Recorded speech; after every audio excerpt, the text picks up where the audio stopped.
सम्माननीय मोर प्रिय ग्रामवासी आबाल वनिता प्रधान शिक्षक महोदय एवं चेयरमैन महोदय सहशिक्षक महोदय आज हूँ पवित्र दिवस ठीक आज हूँ विश्वकर्मा पूजा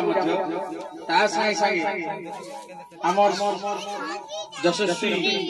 प्रिय प्रधानमंत्री श्रीजुक्त दामोदर दास मोदी जन्म दिवस और जन्म दिवस समस्त हार्दिक शुभेच्छा एवं प्रधानमंत्री निरामय जीवन सुदीर्घ इष्टपाली यहाँ आम प्रभु पठारे प्रार्थना करवा समस्ते समस्त घरे घरे गछ लगाइबा एवं मुख्यमंत्री श्रीयुक्त मोहन माझी वार्ता उपमुख्यमंत्री श्रीमती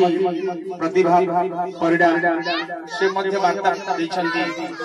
एक पेड़ माँ के नाम एवं आमर माननीय नुआपड़ा जिलापाल महोदय